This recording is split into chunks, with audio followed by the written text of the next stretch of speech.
Hello, guys. Welcome back to Between the Ropes TV. As you can see, Scott's not with us. He's on his 32nd holiday of the year.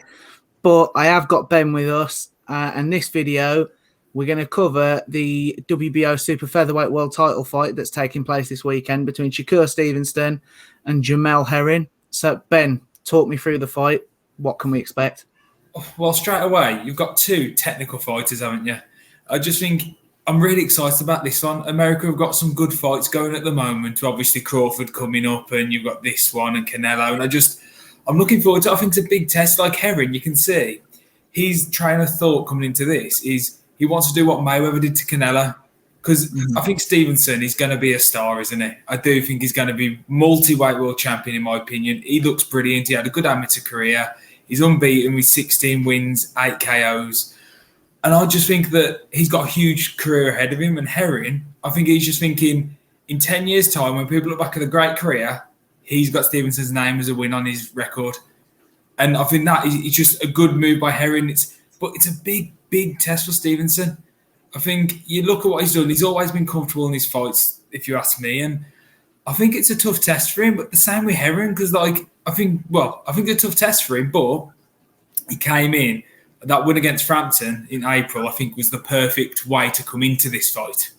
So, Joe, what? I think it's going to be really technical. I don't think we'll see any knockdowns. I think Stevenson on points, but I think you're going to see a really technical performance from both of them. Yeah, I think it's a tough fight. I mean, Herring's going to come in confident, isn't he? Because I think, certainly as Brits, we probably are biased, but we backed Frampton to beat him. It was just going to be the size difference. And in fairness, I mean, I love Carl Frampton, but I think it did sort of show Frampton was right to then retire, wasn't it? But Herring put on a great, I don't want to say clinic because that's sort of probably too nice, but he definitely controlled the fight and won it well. But this is a different proposition, though, isn't it, in Shakur Stevenson? As you said, he's 24 years old, coming into this with 16 wins, as you said, 8 by knockout. I mean, I think you'd have to say this is definitely the biggest test of his career so far, wouldn't you? 100%. And I think Herring, to me, he looks quite a bit bigger than him as well. But Stevenson, he's got the youth and he does have the experience, and he looks eager for it. I think he's going to outwork Herring. I think Herring's going to struggle because he's quick as well, isn't he, Stevenson? I think Herring's going to work for the jab, and then I think you'll get a combination return from Stevenson. I'm getting excited for this fight on the weekend. No, it is a good fight, and I do think I think that's going to be quite a key battle, isn't it? It's youth versus experience. Herring, yes. He is more experienced in the ring. 23 wins, 2 losses, 11 by knockout, but he has been knocked out himself, albeit all earlier in his career. But I do think he's Stevenson thinking. Obviously, he was at featherweight, he won a world title there.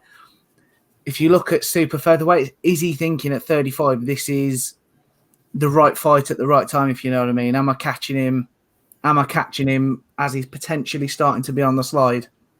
I think it's one of those where there's no better time to catch him now, because if you waited 12 months, if Herring loses 2 fights, you're going to get people to go, yeah, but you didn't fight the good one. So I think it's very much like we said with Liam Smith and Anthony Fowler. Anthony Fowler taking that fight. It's the right time to still get credit on the win. But let me ask you this, Herring, where does this rank in the test for him, do you think? He's 35, he's experienced, world champion. I still think it's high up on his challenges he's had in his career.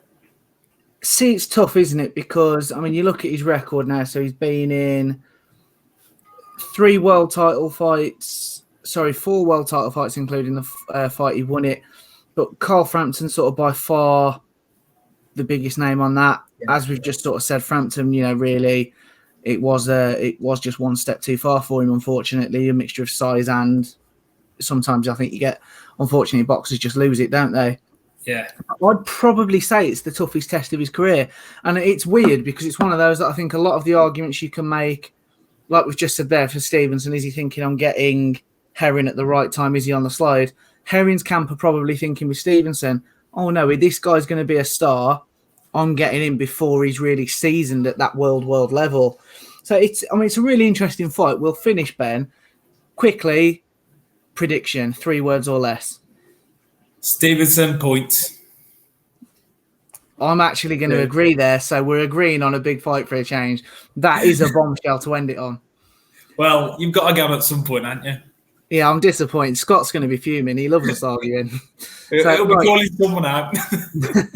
Right, guys, we'll finish there. But please, as always, don't forget, hit the like button, hit the subscribe button, and check out our social medias as well. We've got lots of great content out there every day. So, yeah, thank you, and see you on the next one. Cheers.